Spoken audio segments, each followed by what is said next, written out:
에바그리우스 프락티코스. 프락티코스는 100개의 실천적 수련에 대한 묵상을 담고 있는데요. 오늘은 그 중에서 6번째부터 시작되는 사람을 유혹하는 8가지 생각을 같이 읽어보도록 하겠습니다. 일반적으로 사람을 유혹하는 모든 생각을 8개의 범주로 나눌 수 있다.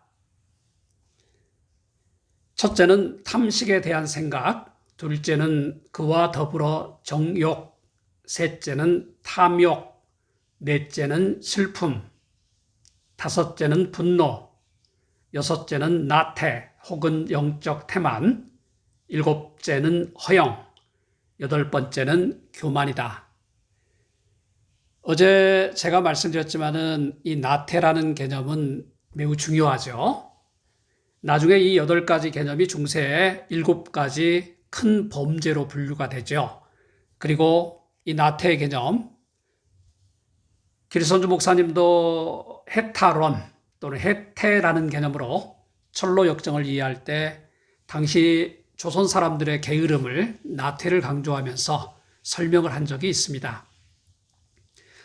이러한 생각이 마음을 교란할 수 있는지 없는지를 결정하는 것은 우리에게 달려있지 않다. 그러나 그것이 우리 안에 머뭇거리는지 아닌지, 우리의 욕망을 자극하는지 아닌지는 우리에게 달려있다. 7번째, 탐식에 대한 유혹은 수도사들이 금욕적인 삶을 재빨리 포기하도록 이끈다.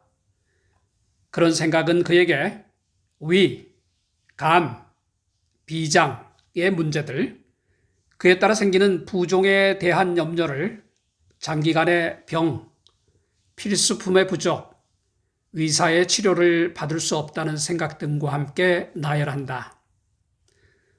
이런 것은 수도사의 눈앞에서 생생하게 묘사된다. 그런 생각은 종종 그런 것을 겪은 형제들을 회상하도록 부추긴다. 심지어 그 같은 질병으로 고통받는 이들이 금욕 생활을 실천하고 있는 수행자를 방문해 자신의 불행에 대해 말하거나 그런 것이 어떻게 수도사들의 금욕 생활에서 초래되었는지를 설명하도록 부추기기도 한다. 정욕이라는 마귀는 수도사들을 육체에 대한 탐욕으로 이끈다. 마귀는 절제를 수행하는 사람을 더 맹렬하게 공격한다.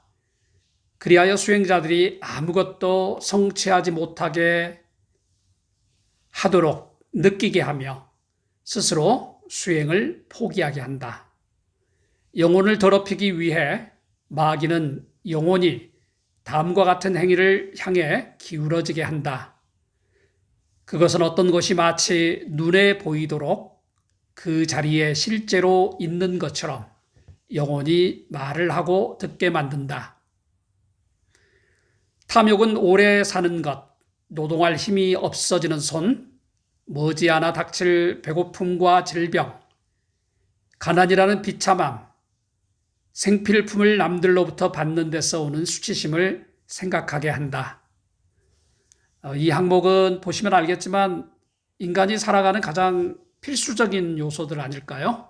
노동과 그리고 배고픔과 질병이라는 것은 우리의 기본적으로 의식주와 관련된 필수적인 건데 여기에서 사람들이 생각보다 많이 수치심을 당하는 거죠. 그리고 마땅히 자기가 누려야 할 것을 생각하는 자체가 나중에 이게 하나 둘씩 차곡차곡 쌓이면 탐욕이라는 단계로 들어가는 거죠. 사람들은 가난에 대한 비참함, 생필품도 남들로부터 받아야 되는데 결국은 자존감의 문제도 또 연결이 돼 있겠죠. 탐욕이라는 문제는. 계속 가볼까요? 슬픔은 종종 욕망이 좌절된 데서 생겨난다.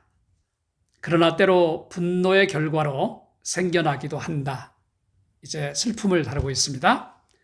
욕망이 좌절될 때 슬픔은 다음과 같이 생겨난다. 어떤 유혹적인 생각이 먼저 영혼을 사로잡아 집이나 부모 또는 이전의 삶의 행적을 상기시킨다. 자기가 수도사로서의 삶을 살기 직전의 삶에 대해서 아무래도 생각나지 않을까요? 처음 이제 논산훈련소에 군대 훈련을 받으러 가면은 처음 몇 주 동안은 고향 생각이, 집 생각이 많이 나잖아요. 사람 수도사들도 마찬가지예요. 이제 수도를 하겠다고 열정을 가지고 들어왔는데 이전 생각들이 영혼을 많이 사로잡는 경우가 많은 거죠. 영혼이 아무런 저항 없이 그런 생각을 따르고 정신적인 쾌락 속에서 스스로 고갈될 때 그 생각은 영혼을 붙들어 슬픔 속에 잠기게 한다. 이러한 것들은 이미 지난 것이고 수도사의 현재의 삶의 방식 때문에 다시 올 수 없다. 그래서 비참해진 영혼은 그 유혹적인 생각으로 고갈된 후 다음에 오는 슬픔으로 더욱더 수치스러워진다. 분노는 가장 강렬한, 가장 격렬한 욕망이다. 사실 분노는 부당한 사람이나 그렇게 추정되는 사람에 대해 열을 받아 터지는 작용이라 알려져 있다. 분노는 온종일 영혼을 황량하게 만들고 무엇보다 기도할 때 마음을 사로잡고 괴로워하는 사람의 얼굴을 떠오르게 만든다. 때로 분노는 좀처럼 사라지지 않고 머뭇거리면서 깊은 증오로 변한다. 그리하여 밤에 마음을 어지럽히거나 몸을 세약하게 하고 얼굴을 창백하게 만든다. 분노는 또한 사악한 마귀들의 공격을 야기한다. 우리는 깊은 증오와 연결된 이런 4가지 증상이 다른 많은 유혹적인 생각을 통해 일어난다는 것을 알 수 있다.